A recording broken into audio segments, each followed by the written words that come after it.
सरकारी तिजोरी खडखड आहे.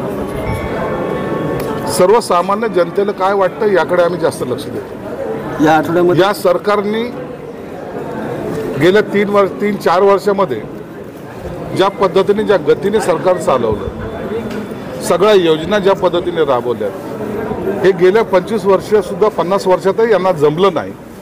ते करताना निश्चितच तिजोरीवर जरी भार आला असेल तरी सर्वसामान्याचं हित आम्ही जपलेलं आहे.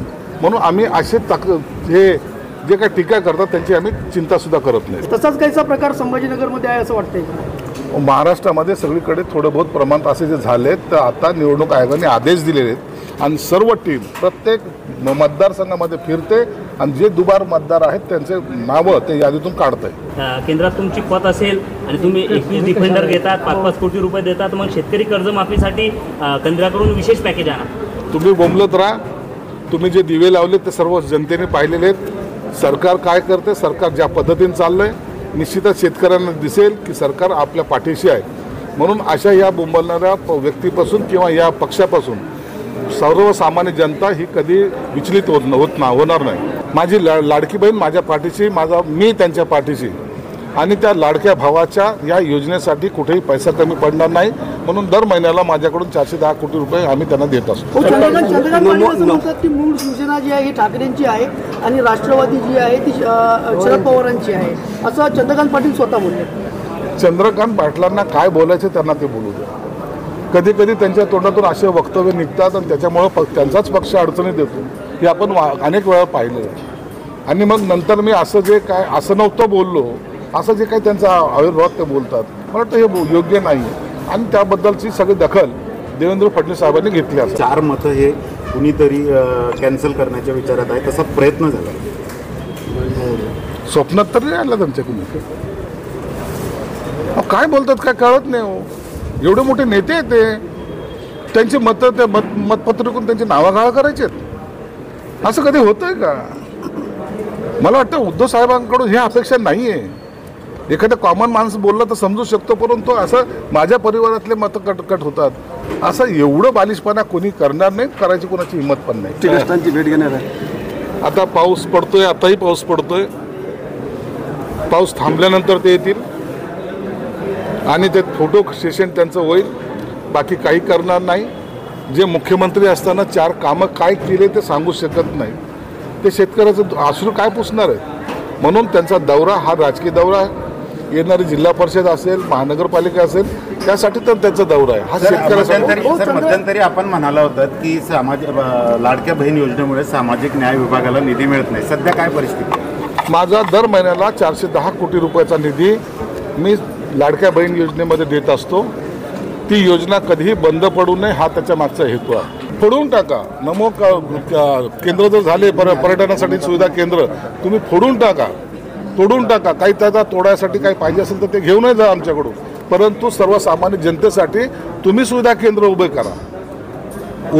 जर तुम्हाला ते काम शक्य असेल तर तुम्ही करा, परंतु तुम्हाला करायचं नाही तोडून टाकून फोडून टाकू. मला वाटतं हे बरोबर नाही आहे. येणारा मावळा, येणारा शिवभक्त त्यांच्यासाठी ते काढलेले केंद्र आहे.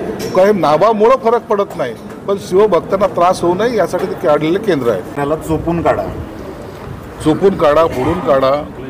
परंतु आम्ही सुद्धा एक विचारून काढा. चोपून काढा, फोडून काढा. परंतु आम्ही सुद्धा एक विचाराचे आहोत की आम्ही सुद्धा सांगतो की दुबार मतदार जे असतील ते सर्व काढा. एकदाची ती यादी क्लीन होऊ द्या. आमचा त्याला विरोध नाही, परंतु हे करण्याचं काम जे आहे ते निवडणूक आयोगाचं आहे. त्याच्यामध्ये त्यांनी मोर्चा काढला म्हणून आम्ही विरोध केला अशी आमची भूमिका नाही आहे. निवडणूक आयोग ठरवेल आणि निवडणूक आयोगाने योग्य तो निर्णय घेतलाच पाहिजे अशी आमची भूमिका आहे. दुबार मतदार आणि मयात मतदारावर शिक्का मारा म्हणून आपण पाठिंबा देत आहे का त्यामागे? आम्ही कधीही अशा गोष्टीला पाठिंबा देत नाही. बाबासाहेबांच्या घटनेनुसार प्रत्येकाला एक मतदानाचा जो अधिकार आहे तो अधिकार त्यांना मिळाला पाहिजे. इतरांनी त्यांचे अधिकार हिणवून घेता कामा नाही ही आमची भूमिका आहे. सर, आजच्या बुलढाणा दौऱ्याचं प्रायोजन काय? महायुतीने गेल्या 15 दिवसापूर्वी कॅबिनेटमध्ये एक महत्त्वपूर्ण निर्णय घेतला. पीपल एज्युकेशन सोसायटीला 500 कोटी रुपये हा निधी वर्ग केला. त्यामुळं समाजामध्ये एक वेगळं आनंदाचं वातावरण आहे. आणि प्रत्येकाला वाटतं की या सरकारने आमच्यासाठी भरीव मदत केली आणि त्या खात्याचा मंत्री म्हणून मला या ठिकाणी ते निमंत्रण त्यांनी केलं होतं. एक सत्कार करण्याचा आणि शासनाचे आभार मानण्याचा हा तो कार्यक्रम आज त्यांनी आयोजित केला होता. म्हणून त्यासाठी आज आम्ही या ठिकाणी आलो आहोत. सरकारी यंत्रणा ह्या विरोधकांवर नजर ठेवून त्यांची जासूसी करत आहे असा आरोप होत आहे. सरकारी यंत्रणा नाही, सगळी यंत्रणा जे असते, विरोधकच काय सत्ताधारी असेल किंवा सर्वसामान्य माणूस असेल, याच्याकडे त्यांचं लक्ष असणं हे गरजेचं असतं. या देशामध्ये नेमकं काय घडलं, आपण अतिरेकी का पकडले जातात, हे काय कोणत्या राजकीय पक्षाचे नेते असतात. अनेक ठिकाणी आपण पाहतो अनेक गुन्हेगार, तस्करी करणारे गुन्हेगार पकडले जातात, अनेक लोक पकडले जातात. हे सरकारची कामच ते आहे, नजर ठेवणे यंत्रणेचं काम आहे. आणि म्हणून त्याच्यासाठी आपण त्याचं बबाल करणं गरजेचं नाही.